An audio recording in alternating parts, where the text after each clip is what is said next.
Are you ready? No. Once again, let me ask.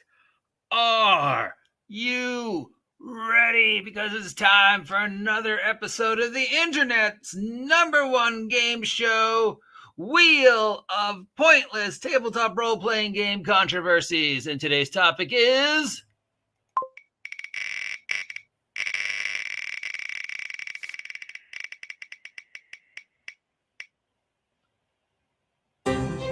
Safety Tools Rule Zeros. Yes, it's that time again, pro wrestling fans. It's time once again to take a look at safety tools. I don't know why, but it is. I guess we were bored. I guess that's just the number we spun again, because the internet is all abuzz over safety tools.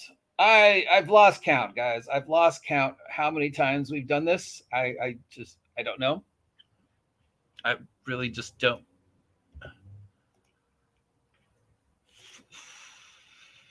Is this, I mean, we've done this at least once before this year. So, I mean, right. Hold on. But it came up again a couple days ago. And unfortunately, as usual, when this comes up, both sides are very, very, very entrenched. And one individual on one of the sides of the argument made a rather unusual metaphor for safety tools, which unfortunately led to that person looking pretty dumb because of the metaphor they chose to use, which, hindsight being 2020, problem wasn't what they were intended to use, but yeah, it's a thing. We got a couple this week. Safety tools is circling again. Player death is circling again. I assume that's because of fresh cut grass. One-to-one time is circulating again, and apparently Harmony Ginger invented one-to-one time. Congratulations, Harmony Ginger. And initiative is circling again, but I don't think any of those, I mean, character death is pretty big, but the safety tools one seems to always just get everybody's knickers in an uproar, right? The problem is we don't know what we're arguing about anymore. There's so much duff and stupid and ugly and my way or the highway on both sides of the argument that it can't be looked at objectively anymore. You can't just go, okay, this is what they were intended for. This is what happened, et cetera, et cetera, et cetera. All right. It's just become this, like, you can't do that at my game. I won't let that at my game. Well, if you don't let that at your game, play it, blah. And then we also have things like, well, how does that feed in with player agency? How does that feel with Rule Zero? How does that, then the X cards and lines and veils and communications and the checklist and the blah, blah, blah, blah, blah, blah, blah, blah, blah. And it just got uglier and uglier and uglier. And as it got uglier and uglier and uglier and more things stacked up on either side of the argument, each side became more entrenched in their side of the argument, to the point where the ugly, the stupid, the opinions, the controversy, the anger has overridden anything resembling logic. And we've kind of, I think, forgotten what it was about. And then we get ridiculousness like this latest round, this ongoing battle. What is this, like Safety Tools Mania 40, underwater electrical death cage, ring of fire, triple ladder episode, rise of the Skywalker? I don't know. I don't know why it keeps happening.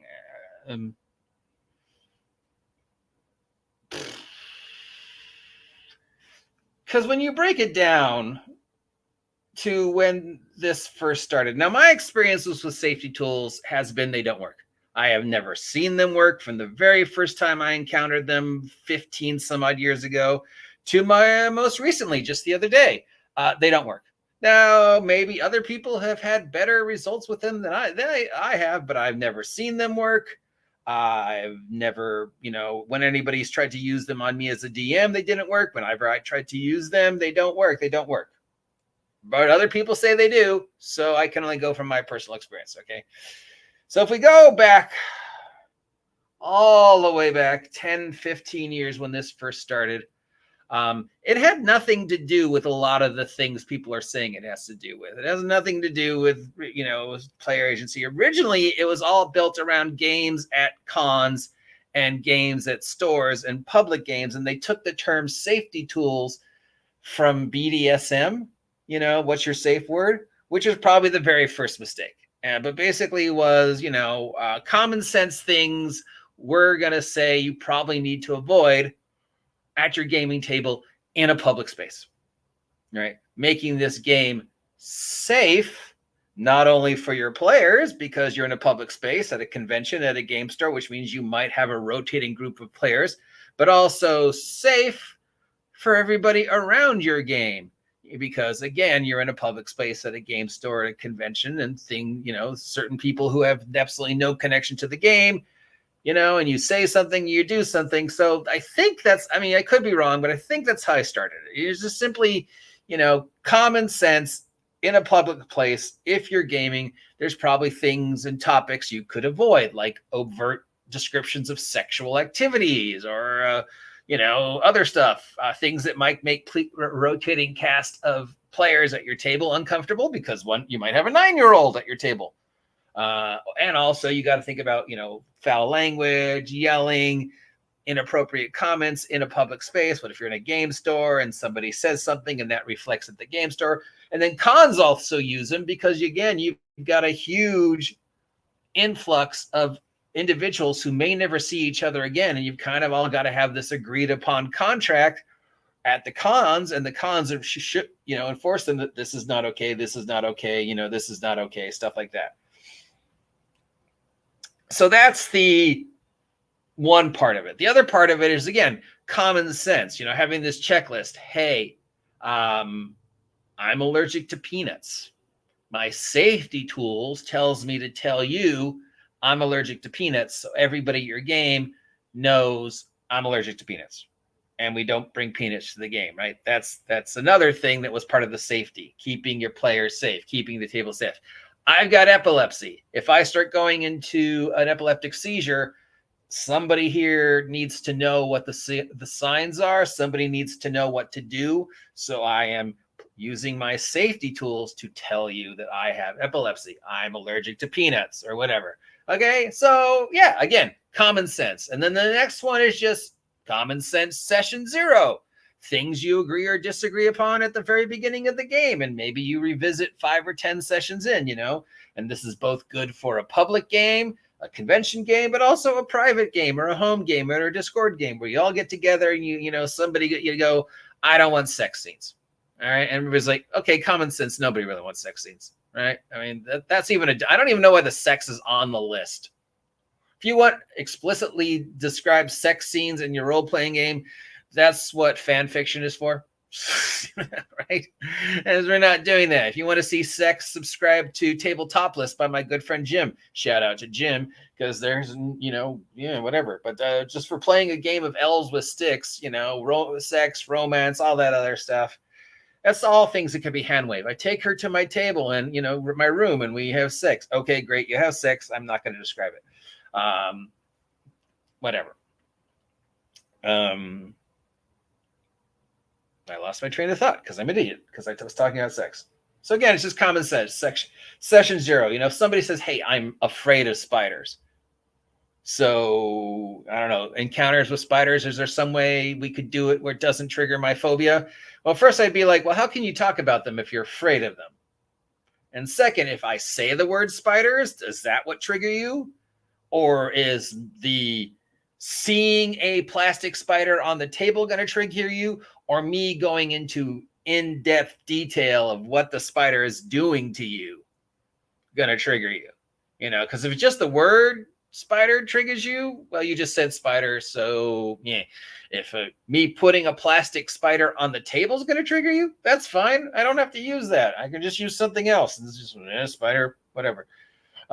If intricately detailing every aspect of what the spider is doing, well, I'm probably not going to do that anyways, because that's too much energy. And again, common sense. Nobody wants to hear me describe in depth the Hannibal Lecter level of torture, whatever. It's like, yeah, they're spiders. They tie you up and whatever.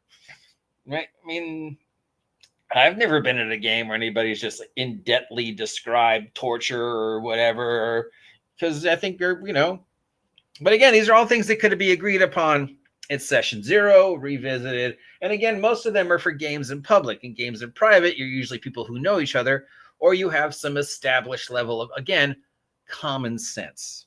Common sense says we're probably not going to talk about real world shit too much. Common sense says we're probably not going to talk about anything too disturbing at the game table because we want it to be fun. Slavery, well, yeah, there's bad guys, and maybe the bad guys use slaves. I don't know. We don't really have to go over it in great detail or discuss the politics of slavery. We just acknowledge the bad guys, slaves, go free them. All right? These are all just things that normally don't come up at game tables anyways. See, the problem became when the player agency and the X cards entered. And I think the anti-safety tools side, and the ones who are commenting up today, especially, that's what they're responding to. They're not responding to you telling me you're allergic to peanuts, so don't have peanuts at my table. Nobody's going to say, fuck you, I'm having peanuts at my table, fuck your safety tools. And if they do say that, you probably shouldn't game with them. In fact, you probably should report them. But yeah, you know, I can't imagine any DM's going to say that. But again, I don't know. But it's more like the player agency, the X card, that's where they get upset. And that's where they're confusing common sense safety tools. Let's not talk about rape with the player agency, the X cards, the you can't do that to me. And that's where the argument really gets into. And that's where we get the two sides who are really, really stubborn. The you can't do that to me versus the yes, I can. And the perfect example, I think this is like the very first time it came up, was the snake story and the hold person story, right?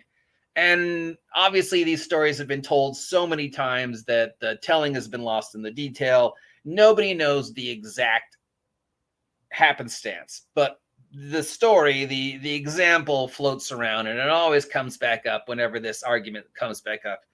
And it's again, it's because it's been told so many times. How much of it is true? How much is exposition? I don't know. I only know that what I heard of it. And I think that, especially with the hold person, is probably more of the one. I'm using an X card to sabotage your game. I'm using an X card to stop and tell you to change things. Okay, so the hold person one, I think we've all heard this. I don't remember the first time I heard it, but it's basically somebody cast hold person on a player. The player said, I'm afraid of being tied up, so you can't cast hold person on me. Now, this has never come up before, but they played the player agency card, they played the X card, and they claimed that, you know, anything about them being tied up or not being able to do something was against their agency. Okay, maybe. I don't know. I find that questionable. Hold person is a pretty common thing in the game, but whatever. Okay. But that spiraled into players using the X card, players using that ability, that player agency, to basically take the DM's barbs away. You know, you can't do that to me. You can't kill my character because it ruins my fun. X card. You can't cast hold person on me because that means there's a round where I'm not doing anything that ruins my agency. X card. You can't take my gear away from me or use a rust. You know, you can't do this. You can't do this. You can't do this to me. My ammunition is the X card, but more importantly, my ammunition is bad mouthing you on the internet. So I'm playing my X card. And if you continue to do it, I'm going to make, you know, shit post about how horrible you are. And that's going to ruin your reputation as a GM. So if you want to be safe, Mr. GM, you better just not kill me and never do anything that stops my character from doing what I want them to do. Now, that is an extreme example, but that's the fear. That's the concern. And let's face it, on the other side, there are people who are abusing the safety tools. So that what reaches us to today.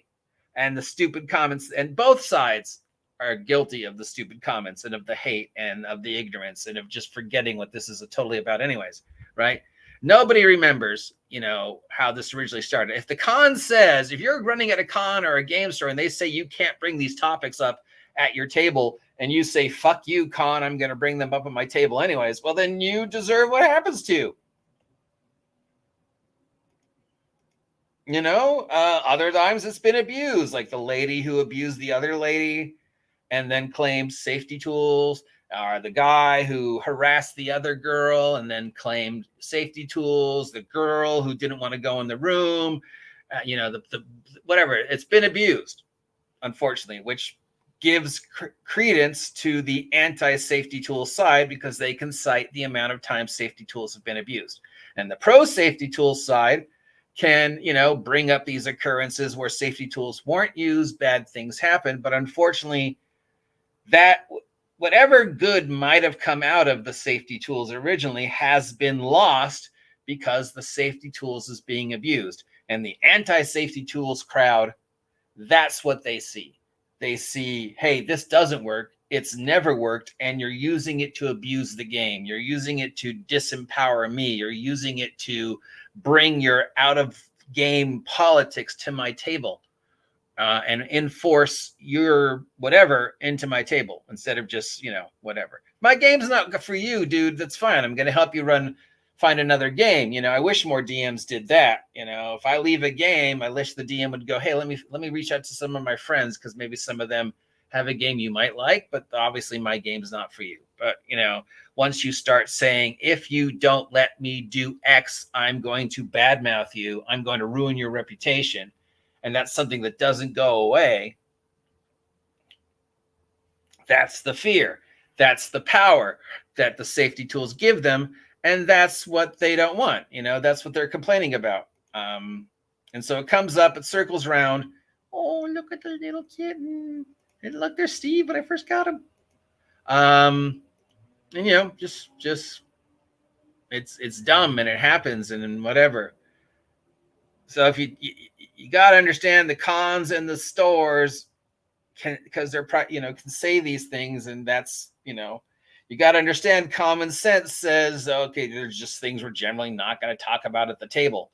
But if somebody comes to you with a list of things like, you can't do this to my character, you can't do this to my character, you can't do this to my character, then they're just abusing you. They're just abusing the mechanics. And you can say, hey, this is a private game. I'm not going to allow that. And so you can work with me, or you can leave my game and I can help you find the other game. I remember one experience where somebody just basically said, if you want to change anything, you have to walk. Not, let's work on this. So that's what you don't want to hear. And that's where the pro safety tools people go, and they go, hey, see, I'm attacking that. You're telling me I have no control over what happens to my character in your game. And if I don't like your game, just get away, fuck off, instead of working with me. Well, that's something I'm gonna, I'll leave, but I'll shit post you on the internet for the next year. And that's something that's happened, and I've seen happen in the past. And this is gonna happen again. And I'm gonna say the same things that I said every other time. I don't think they work. I've never seen them work. I think far too many people use them to abuse the game, or abuse the DM, or abuse the player. And whatever their original intent was has been lost. I don't know, and we can cite multiple examples and stuff, but I'm getting a little long in the tooth here with this argument. I think, in closing, the whole thing needs to be just burnt. Just destroy the current argument, destroy the current paradigm, start over from scratch. Each game store, common sense rules of what they're going to allow in their game store in an open game. If you don't like them, I'm sorry, it's game store. Each convention goes, hey, these are the rules for the convention. This is what's going to happen. You can't, and if you don't like them, well, you can't run a game at the convention. Sorry, but we've got a couple 100,000 people here. But, when it comes to private games, session 0. And if somebody comes to you with a checklist and it looks reasonable, no spiders, I'm afraid of spiders. Fine. Okay, I'll just, I'll say I won't use figures for spiders, and I won't go into detail about how the spider is planting little eggs in you, because nobody really does that anyways, but sure. But if it's like, you can't do this, you can't do this, you can't do this, you can't do this, you can't do this, then the DM has every right to go, hey, this game isn't for you, buddy. Let me find you a game that works for you. Let me find you a DM that's okay with this. That's what should have been said, but they get stubborn And they don't say that. You don't like my game. I don't want to change my game. Fine. Handshake. We're still friends. Let's see if we can find you another game. Let me reach out to my friend Harmony. She's running a game. Let me see if that's something you might like. Let me reach out to my friend William. He's running a game. Maybe that's something you'll like. That's something more up your sleeve. Okay. But that's not my table, and that's okay. Because it's my house, my game. And, you know, I'm willing to work with you. I wish that's another thing I wish more DMs would say. All these DMs who claim they're open to listening to their players. Yes, since when? And I'm willing to work with you. But yeah, eventually, again, you know, my house, my Discord. If you bring me this checklist, I can say, hit the road, Jack. But if you conveniently forget you're afraid of snakes, or use them to abuse the game mid-game and curtail my game, well, then that's what the problem is. And that's where we get the whole person story and the snake story. You've heard the snake story. I've gone over the snake story 100 times. I don't really need to go over it again, do I? That's the concern. And the concern on the other side, of course, is how much of it is like, hey, I don't know if I want to play in this game because of X, and how much of this is, here is this tool that I can use to gain total control over your game for my character. And if you don't give me what I want, I will have a temper tantrum like a petulant child. And that temper tantrum could affect your life. Because once I go online and start talking shit about you, that comes back to you. Because you didn't listen to and acknowledge everything that was on my 20-page checklist about what you can and can't do to my character in the game. These are all reasonable ideas. They just have been lost under layers of anger. So the whole thing needs to be just kicked down and restarted from square one. Especially, you know, it's just game store, the rules, convention, rules. Don't really care about those. We're not talking about that. We're talking about the guy who brings the list to my home game. We need to tear that apart and start it over from scratch. I think because there's just too much. There's too much on both sides. Both parties have just gotten so entrenched and saying just, you know, both sides just spouting out stupid things. When, you know, a lot of it is just common sense. Don't talk about rape. Okay, I'm not going to talk about rape. Don't talk about my skin getting flayed from my body by the 1,000 of little eggs that were planted in my body by the spider. I wasn't going to talk about that anyways, but okay, we won't talk about that. That's common sense. It's just good common sense. It's session 0. If I mentioned session 0, let me get it again. Session 0. Just talk about the private game. Talk about these things. That's when you go over the checklist. That's when you say blah, blah, blah. Public game. Well, you've got to obey the rules of the place you're having the public game. So if the public place says, yes, we're doing X cards, you can choose to go, fine, I want to run a game here, so I'll do the stupid cards. Or you can go, fuck it, I don't want to follow that rule. I'm not going to run my game here. You have that choice.